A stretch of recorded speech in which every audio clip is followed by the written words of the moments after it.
say that. Yeah. Right. We'll continue our media availabilities this afternoon with our NASCAR Nationwide Series media availability for Speed Weeks with drivers Chase Elliott, driver of the number 9 Napa Chevrolet for Junior Motorsports, and Dylan Kwasniewski, driver of the number 31 Rockstar FOE Chevrolet for Turner Scott Motorsports. Both Chase and Dylan are 2014 Sunoco Rookie of the Year contenders in the NASCAR Nationwide Series. And we'll go ahead and start with, let's start with Chase, and then we'll go to Dylan. Talk a little bit about practice this morning, and just, I know we've talked a lot about in the off season about this season for both of you, and you're finally here. So talk a little bit about finally hitting the racetrack and your thoughts on the race this weekend. Just for me, just a really cool experience. It's obviously a dream come true for me today to be here at Daytona and go out for the first time in practice. That's a one-time feeling you get as a race car driver, and to do it here at Daytona was really neat. So I had a lot of fun. It was cool to draft with the boss and Regan, and I feel like all three of our cars have good speed, and I feel like we're pretty close to being ready to go for Saturday. All right, Dylan? Yeah, it was an awesome experience. Just at the test, I mean, that was one thing, to get with these guys and, get to run with them and kind of feel the draft. But now that we're actually getting closer to the weekend, closer to, actually going out there and competing, it's an awesome feeling. A lot of media attention on it, obviously. I mean, so just seeing that, being at the big stage and getting a race with these guys, it's a pretty cool experience, and definitely looking forward to the race. All right, we'll go ahead and take questions for Chase or Dylan. All right, we'll start up here with Chris, and then we'll start making our rounds. We'll start up here and go all the way back. CurseNightCatchruns.com. Can you guys both talk about what you guys learned in the ARCA race that you guys can apply to the nationwide race? Maybe it's some do's and don'ts. Yeah, well, the cars are pretty different. The ARCA cars didn't really allow you to suck up quite as fast and as easily as these nationwide cars do. And at least for me, I wasn't able to get as close to the guy in front of me in the ARCA car as I could this or that, just kind of on a consistent basis. But definitely getting the run and getting up close to somebody is going to be a lot easier in these cars than I think it was in the ARCA race. And I think being able to move around and make passes is going to be you're going to see that a lot more this week than you did last weekend too. Yeah, like Chase hit on, I mean, obviously the cars are different. They handle a lot differently. I think, you can definitely take a lot out of that ARCA race and take it into the nationwide race, but it's going to be that just times 100, I guess. Everything is going to be way more intense. You're going to have bigger packs. You're definitely going to have people going on the outside, going in the middle, everywhere around you. So be a lot more racy for sure. People would take a little bit more of a risk. So you definitely got to stay on your toes, and hopefully we'll be able to stay out of trouble and be there at the end and hopefully get a good finish.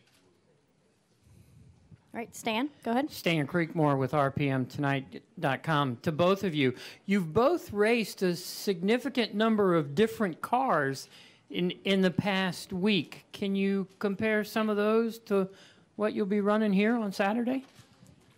Well, this is my second car I've run this week, so really from all the changes that I told you about the ARCA car, this car is the only changes I have to adjust to. I don't know if Dylan's raced anything else, but I haven't. Nope, just maybe a go-kart, a rental car or something, even though I'm not supposed to, but, yeah, just taking whatever you can out of that ARCA race. That's going to be huge. Getting in the racing situation at Daytona, so you're not just out there running laps. It was definitely beneficial, even though it's going to be way more intense, like I said, this weekend, you get a little bit of the feel on how you're going to have to navigate around, because I definitely got way too out front there and was definitely not looking in my mirror enough and got blown by a couple of times. So I won't make that happen again, and you'll take it into this next race. All right, let's go Dave and then Jeff.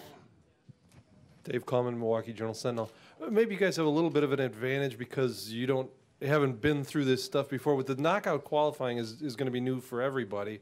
Do you have a feel yet for sort of in your mind how that may play out, or where you need to be, or what the strategy is to get done what you need to do?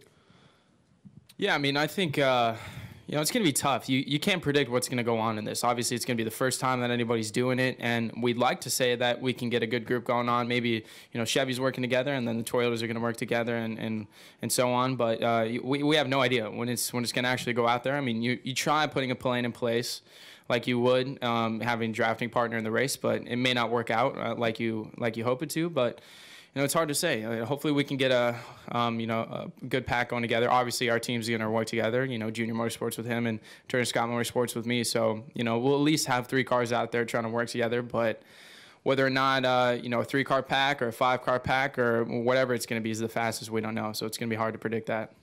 Yeah, like Dylan said, I think you hit the nail on the head when you said it's the same for everybody. I mean, it's new to everyone, and everybody's got to do it. So that being said, it's a fair playing field. We all have the same opportunities to reach for in qualifying. I feel like it's going to be different for the guys who have done it before, and really for anybody. Any type of race I've done in the past always been single car qualifying runs. So I don't know. Like Dylan said, I'm sure you might see teammates obviously get together. I know our plan is, we want to try to stick with our teammates at least, and maybe get a couple more in there. Maybe try to get the whole Hendrick Motorsports engine group together. That might be an option too, and maybe try to stick with the Chevrolet group. I'm not real sure. So just got to play it by ear. I think a little bit of practice I got to watch there when I went back in the truck.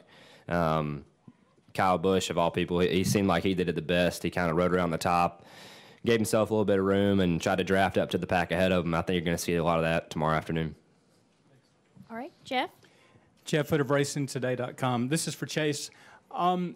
In the past, in your late model racing, your dad has been on the spotter stand. What will his role be during the Nationwide Series? And I guess you were only 5 years old, but do you remember when he won the pole here back in 2001, or do you remember any of the heyday back when he was running up front? No, I don't. I remember a little bit of the Brickyard when he won that race. I remember him blowing a tire at Homestead on the last lap. But he does. He usually spots for me on our short track races and whatnot. So he has a little bit different role there than what he will here. This is different atmosphere for both of us. But he won't be spotting this weekend. You'll have to ask him. I'm not sure what he's going to be doing. I'm sure he'll have a good seat wherever it is. All right, we'll go to Jenna, and then we'll come up from to Dwight and Mike. Jennifer, APE. My first question for both of you. Chase, you after your incident in the ARCA race, the other guy was a little bit harsh on you and had some harsh comments, which seems to be a recurring theme whenever you are involved in incidents. Do you think maybe because of your last name or in regards to both of you, your age and the avenues that you're coming through, that you guys are held to higher standards and are more is expected of you? I'm sure you could probably look at it that way. For me, it was a tough situation this past weekend. A lot of it was because there wasn't really a good camera angle to prove my point. It looked really bad from the camera angle, but in all reality, like I told everybody else, I never touched the guy. And if anybody watched the Sprint Unlimited Saturday night, you watched Jimmy Johnson do the exact same thing. It's going to be easy to do coming off turn 4 and off turn 2.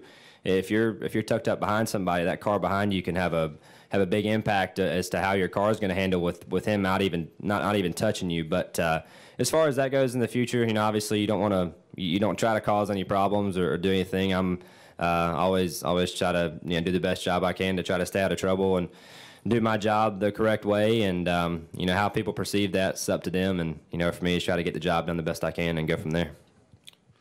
Yeah, I mean, what you noted on, being young, I think, when we are at such a young age and we're rookies in the sport, we're kind of under a microscope a little bit more than, say, somebody that was in the sport for, a couple of years because, there's a very slim opportunity for us to actually show our stuff, come out with a bang, show that we got talent in the first place because, after that, if you don't succeed and you don't perform well, then they kind of start to forget about you. So, there's really a small window of opportunity to do it. So if you do mess up, then they're definitely going to criticize you a little bit more.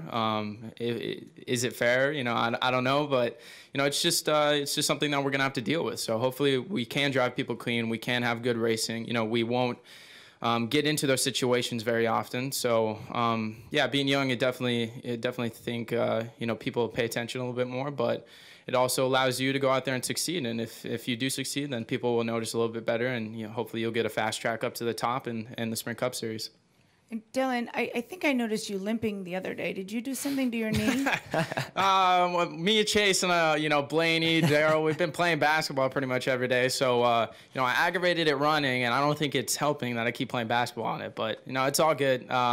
I think it'll be good, definitely, for the race. I just gotta. Luckily, I don't have to press the brake pedal here, so we don't have any problems with that. Yeah, we all walked out over there limping the other day and holding our hands and fingers. It was rough, but we made it. All right, go ahead. DwightDrumRaceTake.com. For both young guys up there, could you kind of, what you assess will probably be the hardest thing for you to learn moving up, and what do you think the best thing you can learn from the experienced drivers at this level? Well, for me at least, I've got some great teammates to lean on, Junior Motorsports, that I feel like I can learn a lot from. I've already learned a lot from Kevin, Dale, and Regan. Up to this point, we haven't even raced yet. So that side definitely I think is going to be important. I think the hardest part for myself, and I feel like Dylan probably will agree with this, is we're new to all these cars and all these racetracks that we're going to, whether it may be from Daytona to Texas to Kansas, Michigan, all these places that we're going to go, we've never been on the racetrack yet. So, and as you can see, that these practices go by really fast, and that's going to be a recurring theme. And each week that we go, you don't get a lot of practice. So, going to be a lot of trying to learn fast and get things going, the right direction quick. And I think if you can try to figure out the racetracks, the quicker you can, the better off your practice is going to be. And obviously that's going to help your weekend too. Yeah, I mean, what he noted on the tracks are definitely going to be a big thing. I mean, these guys have, run countless many laps on these tracks. They know the ins and outs of it. They know, what's going to be fast, what the track's going to handle like in certain heats. So we have to adapt to that a lot quicker than these other guys have to. And we're trying to get up to speed, hopefully soon enough to where we can compete with them. So that's going to be tough. Obviously just taming the nature of the beast. I mean, these cars are a lot different than anything we've run. The type of racing is different. The stage is bigger. There's more fans. It's just everything's bigger. It's more intense, and we're gonna be able to make those decisions on a split second. So hopefully, we won't be able to screw up that much. But it's gonna be tough. Especially at Daytona like this. We were in the rookies meeting, and he told us how much it matters on a split second decision, how much you have to trust your spotter and everything. So, it's going to be hard for us to have those instincts to just react like that so quickly when you're on such a big stage, and you could have dire consequences if you do go wrong. So it's going to be tough, but hopefully me and Chase will be able to get to it pretty quick. All right, Mike, go ahead. Mike Neff from FrontStretch.com. For both of you, you have yellow stripes on the back bumper for a reason, and that can be a red flag to a veteran that's coming up behind you when it comes to drafting assistance. How much of a relief is it to have that safety net of both of you being in a bigger team, so you've at least got teammates that'll draft with you if everybody else is going to hang you out?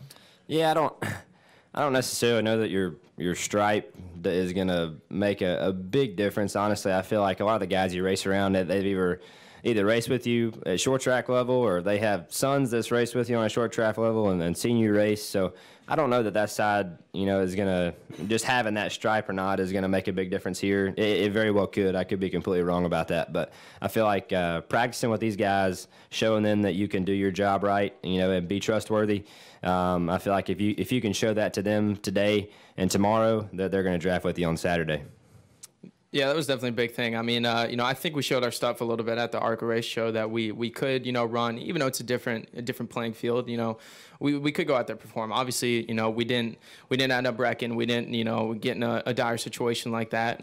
But this practice is definitely big, and definitely having the teammates, having Junior Motorsports on his side and my team, obviously, working with these guys, especially Kyle. I mean, he went through the same thing I'm going through this year. He came from the Can-Am series, was absolutely brand new, had to adapt quickly. So relying on him and having somebody to work with, especially Danica too. Obviously, she's, gone through the same thing. So having these guys out there that you can trust, and girls, it's definitely beneficial, and hopefully that rookie strike won't put too much of a burden on us, and they'll see that we can't drive out there and we won't make bonehead mistakes.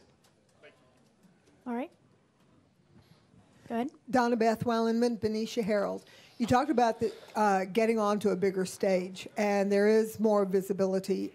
This is an expensive sport, and sponsors are important. And we've also seen some athletes lately who haven't handled the microphone well. What kind of guidance do you get, and where does the guidance come from in dealing not only with the media, but also the public, and particularly as you represent your sponsors? Well, if you pay attention in the rookie meeting yesterday, or the rookie seminar, they talked a lot about that. So I feel like if you pay attention there and you do the right things and try not to say anything too stupid, just try to, everybody's going to have thoughts and opinions, that that you want to say, but you know you can't, and whether people admit that or not, they're lying to you if they don't. But we all go through days where things don't go your way, and you want to say something that you know you shouldn't, and just want to try to bite your tongue and move on and try to do a better job next week. Yeah, I think we've been fortunate enough to been in this sport for a long time. You know, we've been able to learn from other drivers that have made those mistakes maybe, and you know, have a lot of mentors that can tell us what's right to do and what's wrong to do. But you know, I think being with the NASCAR Next program, that definitely you know, readies us for what's going to come in the media, and there may be some bad times. You know, you may get absolutely pissed off in the car, but you know, you got to control that. And I think I'd like to say that we kind of have a good handle on it, but you know, we're still young. We may get really, really mad on the racetrack and end up wanting to say something on TV. But when you see the stuff happen and you know what the repercussions of it are, you definitely want to bite your tongue, and you know that it's not going to be worse saying that stupid comment that may, you know, be detrimental to the rest of your career, that they'll hold a grudge on you. So it may be tough sometimes, but I think that we can kind of keep a handle on it.